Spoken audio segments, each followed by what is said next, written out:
Good morning. Good morning. I'm Chad Stebbins from the Institute of International Studies, and thank you for coming to this Nordic semester presentation this morning. It's my pleasure to introduce our guest speaker, Maren Anderson Johnson, who is an assistant professor and director of Nordic Studies at Luther College in Decorah, Iowa, which is an 8.5-hour drive from Joplin. So I thank Maren for making that long trek yesterday afternoon and evening. We talked about flying her into Joplin, but it just wasn't going to work out, and so I think she actually saved a little bit of time by driving. So Luther is the oldest college founded by Norwegian immigrants in the United States.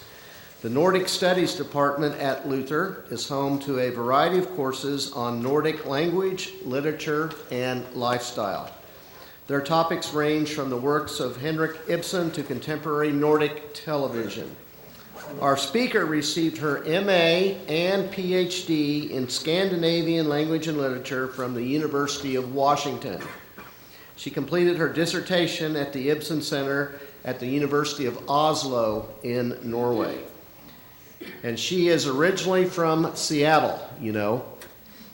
Dr. Johnson has near native fluency in Norwegian and advanced high proficiency in French. She also has advanced proficiency in Swedish and Danish and reading knowledge of German. So that's 5 languages in addition to English. Dr. Johnson is giving 3 presentations at Missouri Southern today. The one coming up is Nordic Environmentalism, Global Leader, or Oxymoron. At 12 noon, she'll be talking on Norway and Netflix, exporting Norwegian culture through TV. And at 1 o'clock, In Search of Norway, Cultural and Historical Roots of a Young Nation. So please join me in welcoming Dr. Maren Anderson Johnson.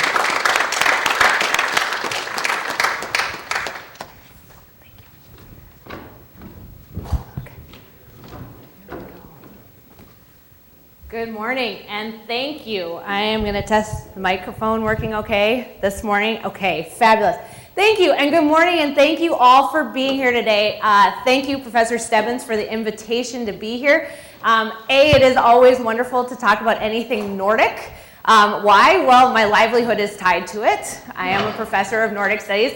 B, because I am incredibly passionate and think this region of the world has some very interesting things to offer, especially for students and all people alike. So thank you for taking the time to be here this morning and to entertain a conversation about Nordic environmentalism. Our goal for the next half hour, 35, 40 minutes is to talk a little bit about what is Nordic environmentalism. What is this thing that we talk about? Where is this part of the world? What do they do? Should we think about them as leaders in the globe, or do we look at them and say, what's going on? So, to start off today, I'm going to start off with a little anecdote. In 2014, the famous Norwegian crime fiction writer, Jo Nesbø, penned a new narrative, an eco-critical imagination of Norway and its oil production. The television series, it was originally a 10-part miniseries, is called Okkupert, or Occupied. And it challenges the norms of Norway, its oil production, and what would happen if Norway turned off its oil supply and oil production today. In the opening scene of the series, Norway's fictional prime minister, a man named Jesper Berg, is holding a press conference at a local thorium plant. Now, this plant is situated idyllically in the middle of a Norwegian valley, and Berg opens his remarks by saying that it is time for Norway to take the lead on providing renewable energies and developing thorium technology, and by turning away from fossil fuels. We're going to watch a quick clip of Berg's speech to start our conversation today. So, we get our idyllic Norwegian valley.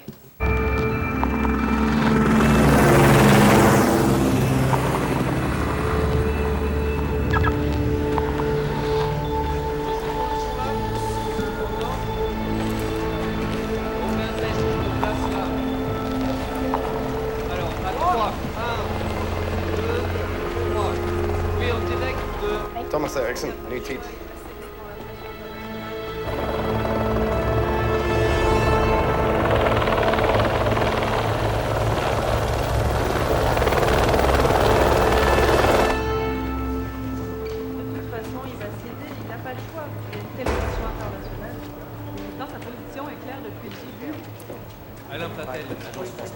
Let's go inside. Hvorfor står ikke jeg på lista? Det vet jeg faktisk ikke. Må sikkert ha skjedd en feil.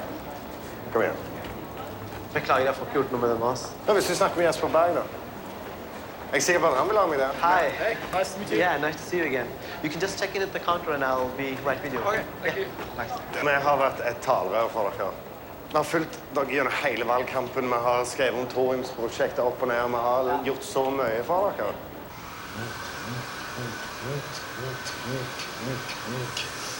For snart 200 år siden omtrent her vi står nå, finner presten Esmark en liten stein. Snart 200 år siden finner presten Esmark en liten stein.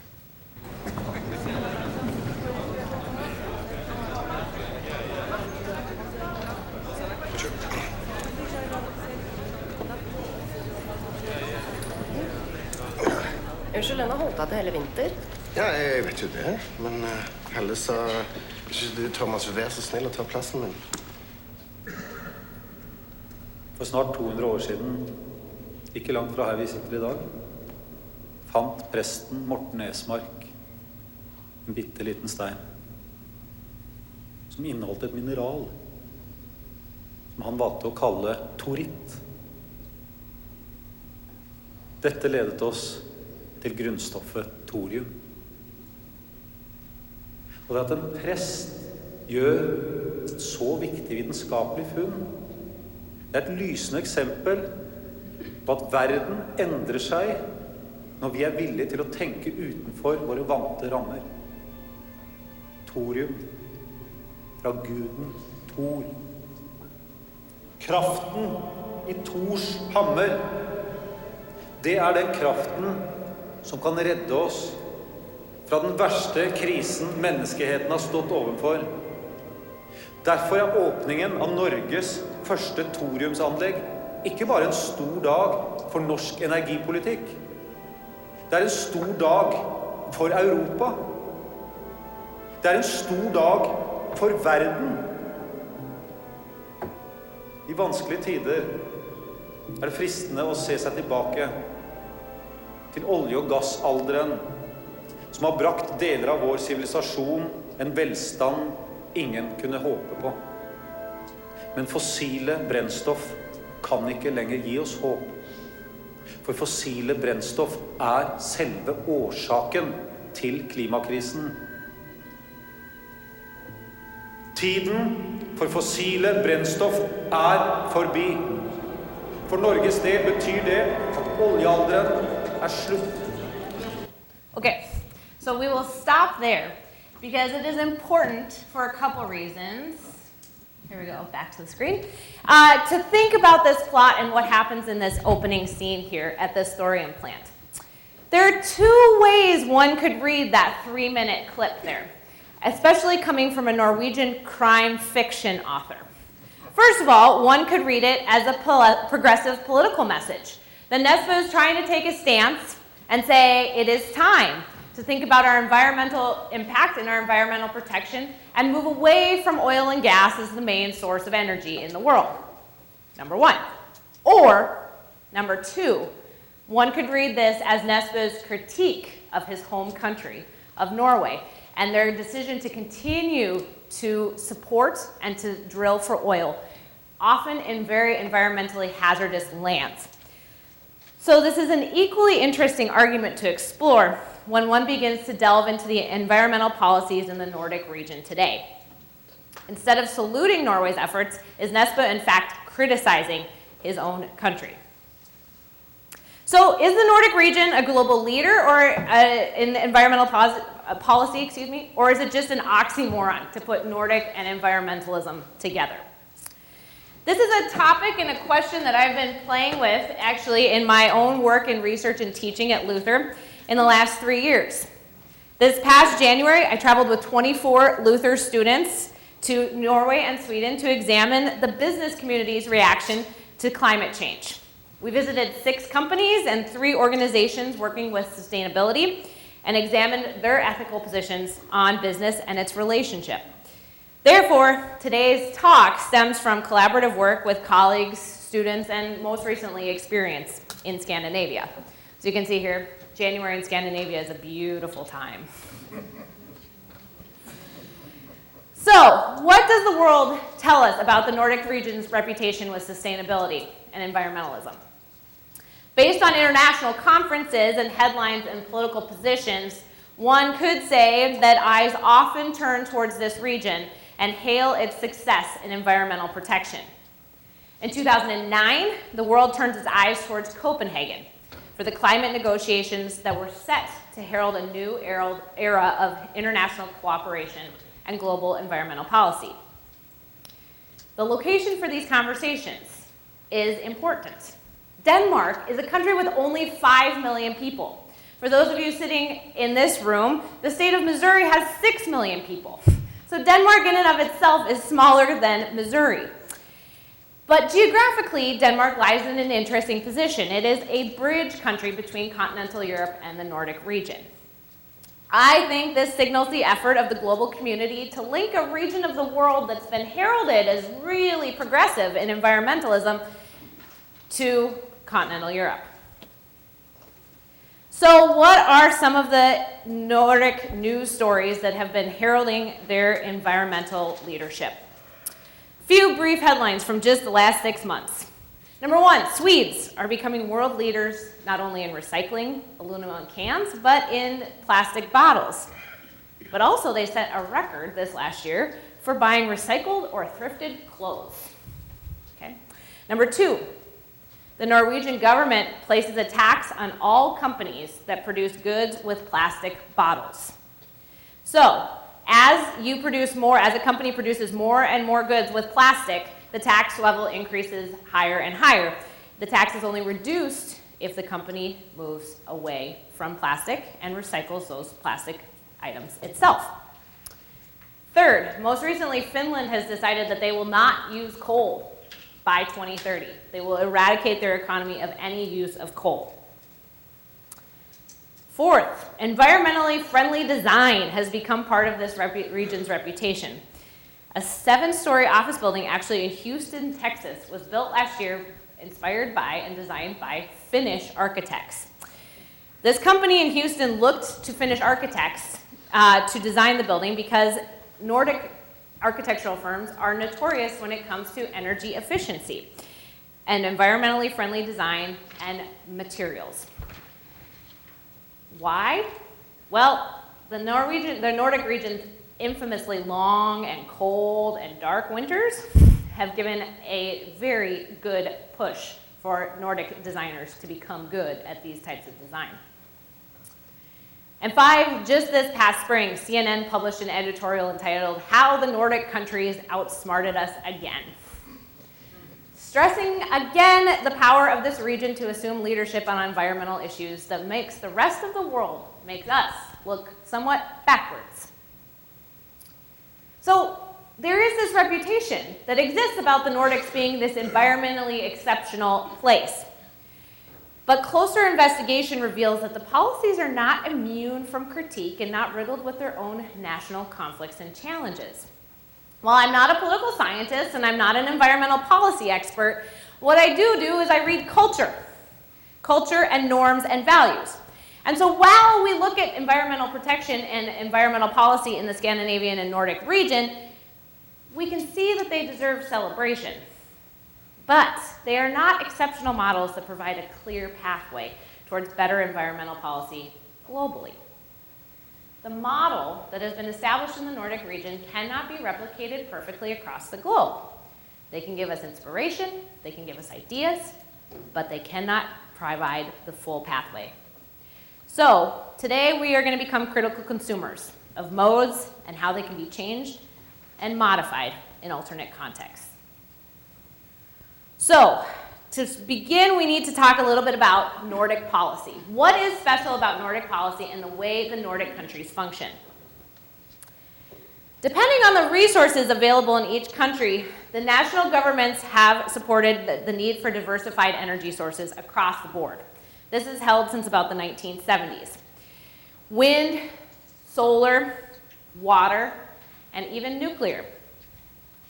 The reality of fossil fuels as the main energy source ended years ago for this region, and therefore there have been significant technological and just resource investments in trying to diversify the energy sources.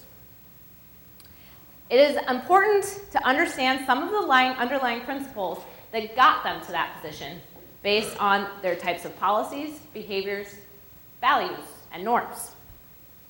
So, what makes it possible?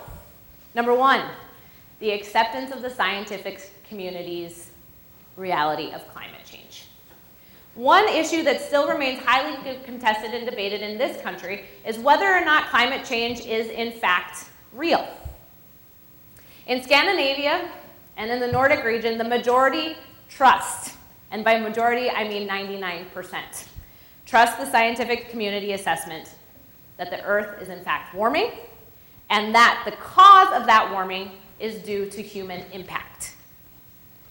The agreement over this fact is fundamental because it means then that policy needs to be shaped in order to reverse or to challenge or to contest climate change. So people are unified by the same goal, and that goal is not tied to industry, it's not tied to party position or economic gain. The second thing it's important to notice is that all Nordic countries after World War II developed a strong social welfare system. But why does social welfare matter for the environment? Well, it shapes the way people are able to see their life, their future, and their selection of political position. In most Nordic countries, all citizens have their very basic needs attended to. Healthcare, education, and here I'm also talking about higher education and retirement. Benefits come at a high taxation rate, but a visit to the doctor does not come with a bill. Attendance of a college or a university does not come with student loans. In Norway, in fact, you are paid to go to university when you are 18 to 22 years old. Your tuition is free and each student is granted a living stipend to take care of book costs, of residential costs. How would that change your life? These benefits are underlying and part of the cultural norm, and it is accepted that these goods and services should not be of concern for the average citizen. This fundamentally shifts the way people see politics and the way people see policy, because people can attend to what we call post-materialist issues. Political scientist Knut Heider wrote in his book about Nordic politics that the post-World War II generation in Scandinavia is the first generation that can stop worrying about how they're going to find work, how they're going to find jobs, how they are going to find housing. Those needs are attended. And when that is taken care of, then you can begin to talk about post-material issues such as environment, human rights, all of the major issues headlining global politics today. So the care for the natural world is part of the core agenda, the national agenda. The third thing to recognize is that these places are geographically pretty significant in terms of population, relatively small. As I said, Denmark in and of itself is 1 million people less than Missouri. Okay? The 5 Nordic nations, Norway, Sweden, Denmark, Iceland, Finland, have a comprised population of 26 million people. In comparison, the UK right now clocks in at about 66 million people, as well as France is about 66 million. Germany is at 82 million people. Each country has a democratic system with a central representative body, and each country has more than 2 political parties, meaning that coalition politics are the name of the game. So in order to be the ruling party in parliament, different parties must come together to create a common platform and present that as the way to achieve goals. Scale also matters in terms of who you know. It matters in terms of people. In Norway, instead of 6 degrees of separation, Most people play 4 or 3 degrees of separation. When I was living in Oslo, it was not uncommon that you would see the Crown Prince just running a 10K through central Oslo. No bodyguards, nothing, okay? Or to see the Prime Minister taking a quick lunch break at a cafe right across the street from the Parliament. Or sometimes I would find myself on the ski trails with some of Norway's most famous actors trying not to gawk and fall down. I was not always successful. So, structure, size. And the fourth thing that is very unique about the Nordic model is strong collaboration.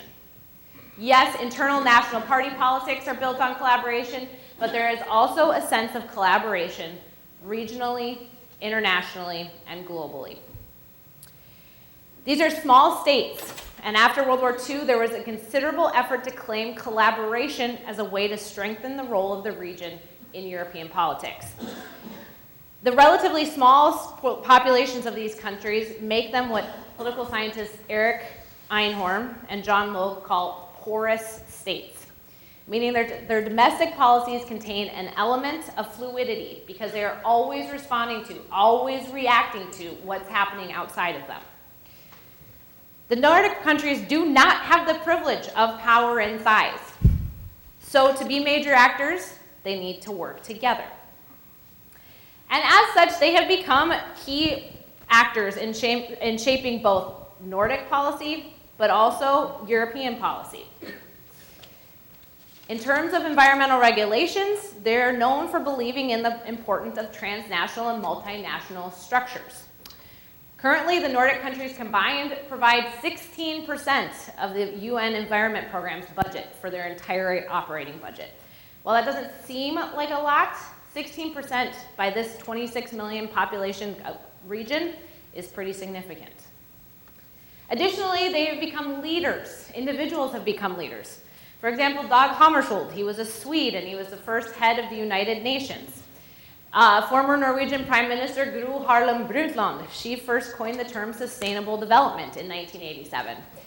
Norwegian politician Erik Solheim is currently serving as the UN head of the UN program on the environment. And former Norwegian Prime Minister Jens Stoltenberg is the General Secretary of NATO currently. So with this framework in mind, it's important to investigate then the strengths and weaknesses of 4 different renewable energy strategies. What are they doing and how well do their practices hold up? So to start off, we're going to go to Iceland, okay? And so we will organize this analysis in the next 4 spots here around energy systems and what are currently in place in different Nordic countries. Situated in the north, Iceland. Iceland is fascinating. It is a very, very interesting country.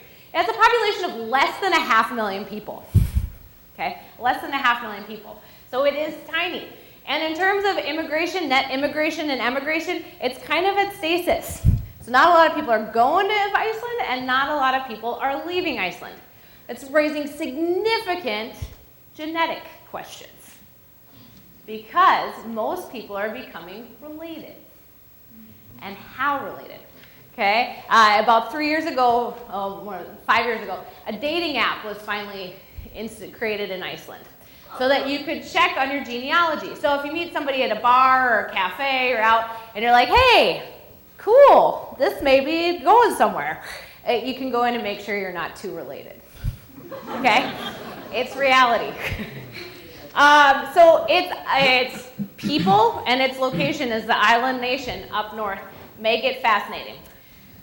Iceland has been incredibly progressive and reflexive about environmental policy. 100% of Iceland's energy comes from renewables currently. 100%. 75% from large hydro and 25% from geothermal energy. So Iceland has harnessed all of the power that exists in some of the volcanoes. Some of you may remember in 2010, there was an enormous volcanic explosion in Iceland that actually stopped all air traffic from Europe to the United States. At the time, I was organizing a conference in Seattle for all Scandinavians. It was madness. So it was, yeah. So Iceland has a lot of power in that regard. Equally significant, Iceland provides 87% of its demand for hot water and heat through geothermal energy. So they have built extensive networks in all of the major population centers on the island to transmit and to transport all of their geothermal energy. However, there's one issue that really clouds Iceland's reputation. Whaling. Whaling is still a policy and a practice that is accepted in Iceland. There is the International Whaling Commission, the IWC, that has come out very strongly against Iceland, saying this is not an acceptable policy. However, Iceland continues to practice on the grounds of cultural tradition and legacy. What power does an International Whaling Commission have? What can they do? Public shaming is about all the power that the IWC has. So what we're left with is they can be publicly shamed, but no economic consequences for whaling. So while Iceland's been incredibly successful in developing renewable energies and providing those sources for its populations, relatively large blemish still exists. Next, we're going to head to Denmark. And Denmark is, as I said earlier, a kind of bridge country. They have invested significantly over the last 10 years in the development of wind energy technology. Flying into Copenhagen, the coastline is peppered with little white windmills that lead you into the airport. There's been significant emphasis on wind in Denmark because Denmark is relatively flat. It's a flat country with archipelagos, islands, and so in terms of developing systems that use land or putting wind turbines on land, it's not really an option because there is an issue with how many people in the little land mass. So in 2017, 44% of Denmark's energy came from wind. This energy was generated by 6,100 turbines that existed. And by 2020, they want to have at least 50% of that energy coming from wind turbines. At that point, if they're able to reach that 50% mark, 80% of Denmark's energy will come from renewable sources, the other ones being solar and sustainable biomass. Denmark is also known for their aggressive policies towards biking. The city of Copenhagen actually develops every street so that there is a street for cars, a street for bikes, and a street for pedestrians. So it's a three-tiered structure. There are stoplights for bikes, so that the bikes have to obey traffic laws in the same way that cars do. Do not mess with the bike lanes in Copenhagen. I almost lost my life to one of those. Okay, so there have been many efforts in this regard. The CEO of Dansk Energi, so Danish Energy, Lars Åsgaard, argued in 2017 that electricity must replace gasoline, oil, and gas. So all of this business industry is now starting to get on board with this. Denmark's significant investment in this energy, though, creates some complications. First of all, cost of a turbine. Turbines are not expensive, or not inexpensive, excuse me. And so there is significant cost. Cost associated with building them, but also cost associated with building infrastructure to get the energy from the ocean onto land. So is that cost of building infrastructure worth it? The second problem that turbines raise is actually harm to the biodiversity in the world. My college, Luther College in Decorah, Iowa, actually put up a turbine about 10 years ago. And a third of our college energy is supplied via the turbine. One unanticipated effect is that we have started to damage a population of birds in Decorah in their migration. And so what we get with turbines is a new layer of consequences. Is it worth this great wind energy at the cost to natural populations? In this context, in the Danish context as well, because they're built in the sea, there's also a question of sea life and marine sustainability. So overall, Denmark's commitment to green energy makes it a fascinating case study about the way wind can be used to harness power. Next, we're going to head to Finland and Sweden. This is perhaps one of the most highly debated topics of renewable energy. Anybody want to guess what this is? nuclear. Okay, nuclear energy. Finland currently has 4 nuclear energy reactors that provide 30% of its national energy source. The construction has just begun on a 5th reactor, and they are hoping for 60% of their power to come from nuclear energy soon. Sweden has 3 nuclear power plants with 10 reactors that are currently in operation. However, in 2015, the Swedish parliament decided to stop all construction of any nuclear plants in favor of other energy sources. So nuclear energy is still dividing the Swedish politics, and it seems as though Sweden is moving away from this source. Finland, on the other hand, seems to be going in the other direction. And as they declared the end of the use of coal by 2030, it seems as though they're investing more and more heavily in nuclear. So the intense global debate around this type of energy is fascinating. The decision to move to nuclear in Finland has been pushed mainly by the government. Finland can be characterized as an actively inclusive state. So instead, it has a great representative body with a president, and multi-party coalitions have always ruled in the parliament. However, the possibilities and motivation to move to nuclear energy in this arena has actually fallen into the few hands of people who work at the Ministry of Employment and Economy. What? Okay. It is important to note that the Ministry of Employment and Economy has somehow started to become the regulators of nuclear energy. This points to something that perhaps the greatest decision maker in the Finnish quest to be environmentally sustainable is economics, and not necessarily these post-materialist value structures. In most recent surveys, 48% of Finns are in favor of nuclear energy, while 17% have a negative perception of it. In reading these statistics, I think that's a pretty significant ratio, that really it is almost overwhelming how many people are in favor of it. Besides the Ministry of the Employment and the Economy, the other sectors that are in favor of nuclear energy in Finland has been the manufacturing and forest industries, the labor markets, and industry supports this because it provides jobs. And with jobs becomes taxpayers, and with taxpayers becomes the ability to support strong social welfare programs. Now, who composes the 17%? That was another point of interesting investigation. The anti-nuclear movement consisted mainly of environmental civil society organizations. So while it is touted that Finland is moving towards a clean energy source, what we see is incredible dissent starting to happen within the state about who actually supports this. So yes, while nuclear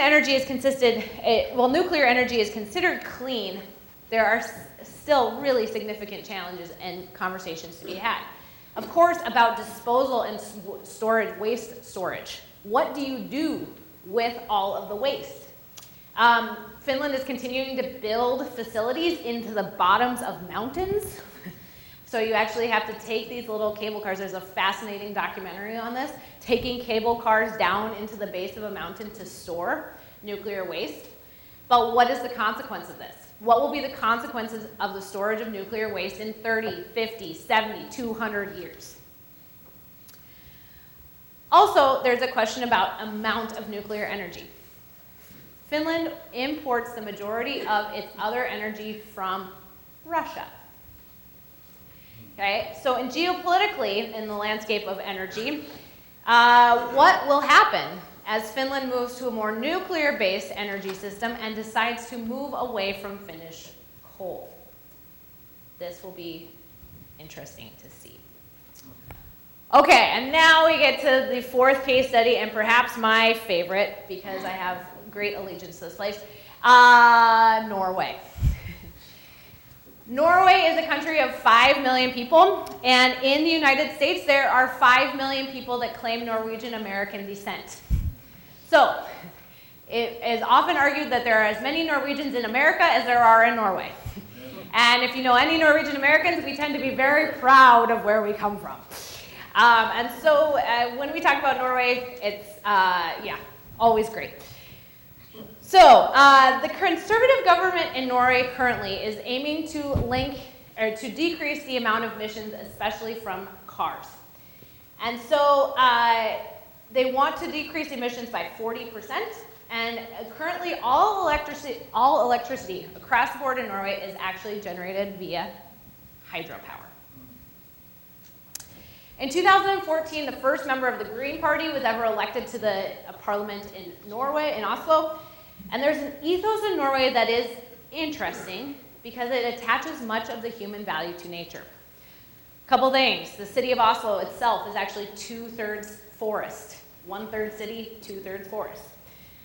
Sundays are days to be outside. Few people attend religious service anymore. The religious act is actually being outside, hiking, walking, skiing, what have you. And in school, you can actually study a subject called friluftsliv, or outdoor life. You can attain a master's degree or a bachelor's degree in this area. And this area, the study is focused on how do you use to the best of your abilities, how do you use the natural resources around you, and how do you be a good preserver of the environment. On the national level, Norway has incentivized electric cars with tax breaks on the purchase of them. And so what this meant is that most Norwegians ran to Elon Musk and said, hey, I'd like a Tesla. And so currently, Oslo has the highest per capita rate of Teslas in the world. The city of Oslo and Norway as a country also hopes that only electric cars will be sold there by 2025. These norms and domestic policies, coupled with significant role Norway has assumed in the global scale, make Norway a perfect utopia. Who wouldn't want to drive a Tesla and go hiking on Sundays and study outdoor life? I don't know what you do for tests and papers in that subject area. In a lecture to our college students in January, the Green Party leader Rasmus Hansson called Norwegians, though, a land of hypocritical nature lovers. Hypocritical? Why? Well, we have to also investigate what affords these amazing domestic policies and these norms. And it is something called oil. As the New York Times op-ed pointed out this past spring, while Norway wants to wean its own citizens off fossil fuels, it remains one of the world's biggest oil producers and is revving up production, almost all of it, for export. So even as the country tries to cut emissions, it's just exporting the problem. Norway is the 12th largest producer of oil in the world, and 12% of its GDP and its exports come from oil. In the year ahead, Norway's oil exports will be 10 times as much as Norway's domestic carbon emissions. So Norway is just exporting the problem. They're not really fixing it. So, why environmental leader and Norway may be two terms that seem like an oxymoron. Norway is trying to perhaps mitigate the effects of oil by taking aggressive steps in environmental protection. So what do they do with all this oil? Well, all the money from the oil that is sold gets put back into a national savings account. Currently, that national savings account is valued at $1 trillion. And if it was liquidated today, it would make every Norwegian naturally a millionaire.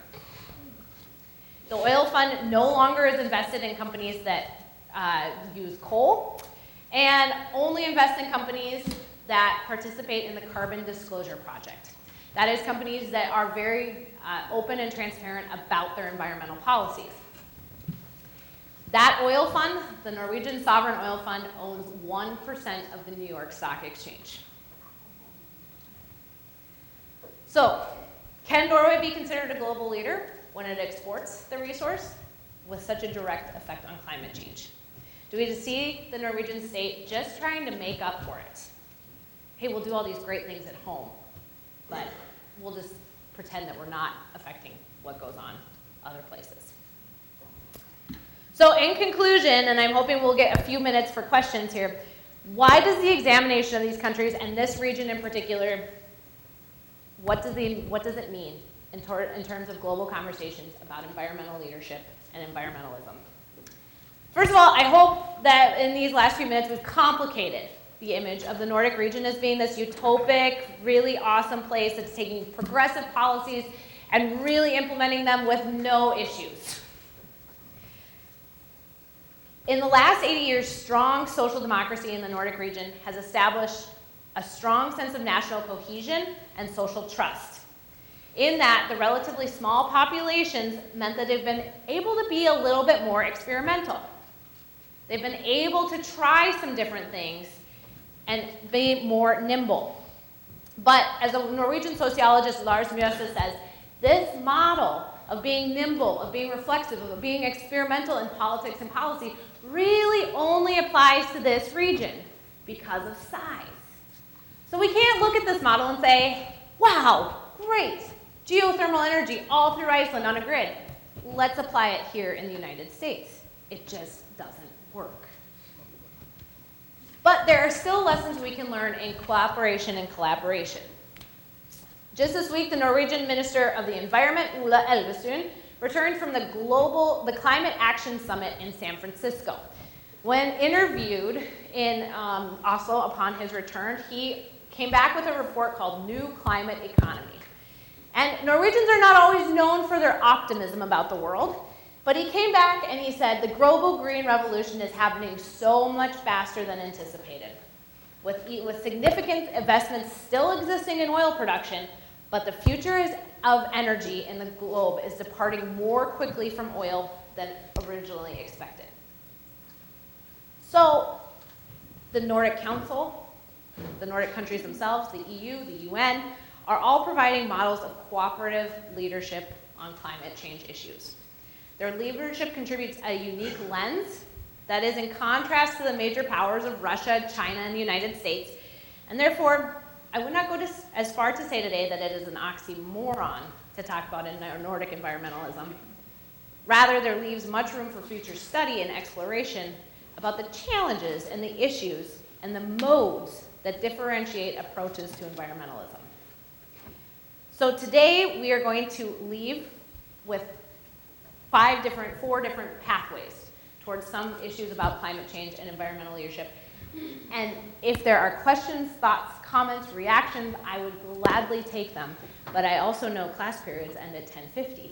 So I'm aware of that. And just thank you very much for your time, and thank you for being here this morning.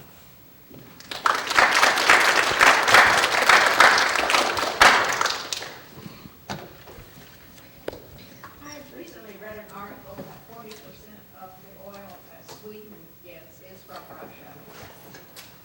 What other countries are buying oil from Norway? The United States is the #1 purchaser of oil from Norway. China is also buying oil from Norway. There actually was a great international crisis about 6 years ago between, so China also consumes a lot of Norwegian salmon. China and Norway had a fight over salmon, and China was saying, your salmon's not as good anymore. And the Norwegians were saying, of course it is. And so they stopped trading salmon, they stopped that export line, and then they also stopped buying oil. And so it was this huge kerfuffle over fish. And so yeah, China, the United States, and a lot of Norwegian oil is going to Africa currently as well. Yeah.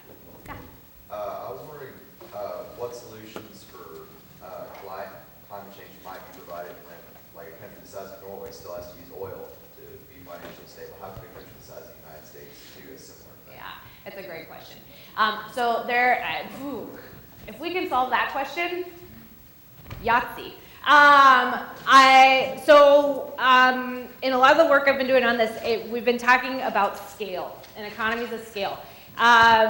The town where I live and where I teach at Luther College, we've been talking about this, and we are trying to go off the grid. Decorah, there's been a conversation about that. We're a town of 8,000 people, and that conversation has been so complicated with 8,000 people.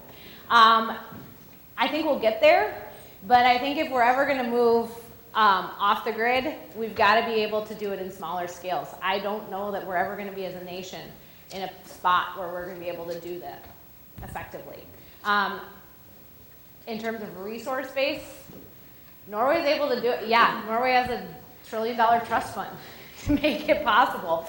And that, what you see with Finland and with Sweden and Iceland is that they don't have those resources. So they're going to nuclear because it seems more cost effective. So, but it's riddled with a whole other host of challenges. So, yeah, great question. Yeah. So with the $1 trillion in the national savings, what exactly are they doing with the money? With the money? Yeah. Right now it's just sitting in a bank account. It's invested in companies across the New York Stock Exchange. So it's managed by a committee of both politicians and people who have investment expertise. But it is 1% of, so essentially Norway owns 1% of all companies that are traded on the New York Stock Exchange. Yeah, and it's sitting there. It's sitting there in the realization that there may be a rainy day and that there may be a downturn in economic prosperity, and that one day they may have to turn off the oil tap. And when that happens, then the amazing level of social welfare benefits that have been provided are going to come, that conversation is going to be really challenged. So then they've got their savings account to keep them going. Great question. Another question is, Yeah. They don't have to spend as much on defense. No. So although maybe Russia's getting more aggressive, they're not going to do that. Yeah. But, so when you divert your funds for, let's say, the social program, you don't have to build carrier groups. Right. The other area that we didn't even get to talk about today that's riddled with all of this is the Arctic. Because there is an island up north of, so if you go to the northernmost city, biggest like metropolitan airport in Norway, and fly 3 hours north. So keep going. You fly 3 hours north and you get to an island called Svalbard. And in Svalbard, it was originally discovered by some Norwegian polar explorers, but the Russians got word of it too. And so technically it is an island that is half owned by Russia and half owned by Norway. And 8 years ago, the Russian government decided to go start planting flags along the ocean floor up there, and planting flags, Russian flags, into Norwegian territory. And it caused a pretty significant international incident. Norway shares a border with Russia, and that border has become more and more defended and heavily stocked in the last 3 years. And so what the political situation, they want to be in the Arctic for oil, they want to be in the Arctic for territorial resources, for shipping ways as ice begins to melt and more water, open water, is able for transport. It's fascinating, yeah. I was wondering what standard are they using to back up that trust fund? Like, let's say the U.S. economy were to tank and New York Stock Exchange would fail. What standard are they using to back up the trust fund? In terms of like business policy or like insurance policies on that? That I don't know, but I can find out for you. That I can find out, yeah. I'm not in business.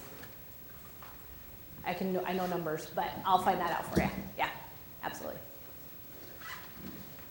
Yeah. What is the role of fracking in Norwegian oil production and also natural gas utilization? In Norwegian oil production. So the majority of the Norwegian oil is produced, I forgot to put a picture, out in the sea. So we're out on those. I don't know how much natural gas is produced, how much natural gas is used. I could also find that out. So it's mostly fracking. Fracking in deep sea water has been something that's been talked about.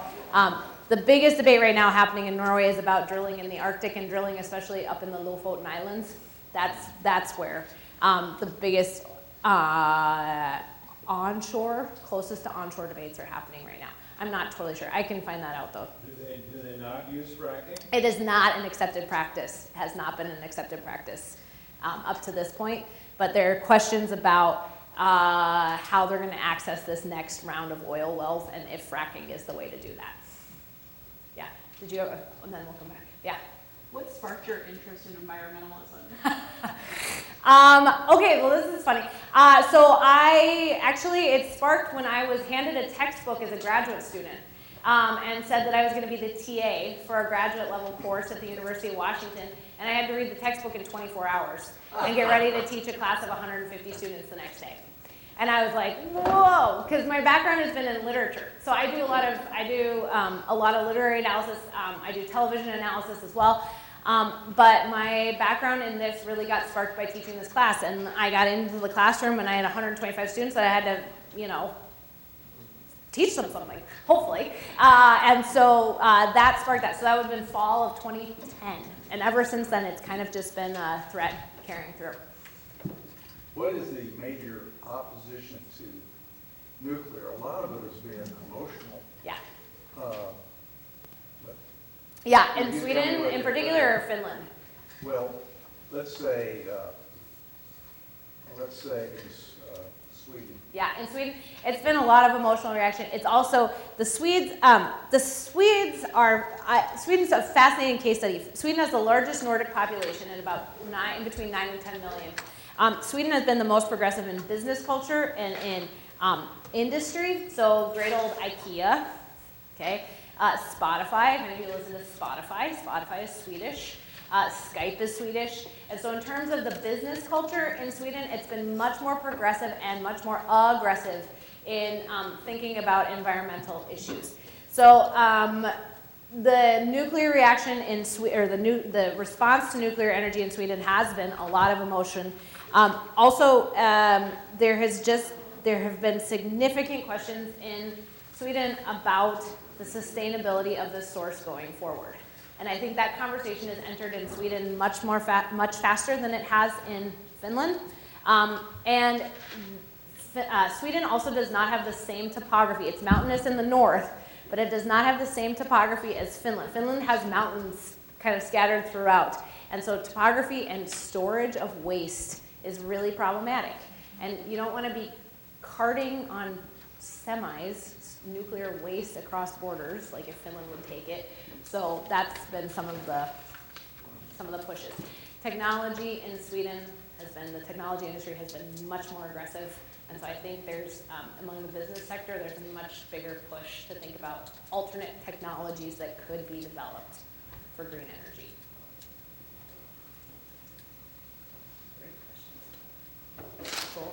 Well, thank you all for being here.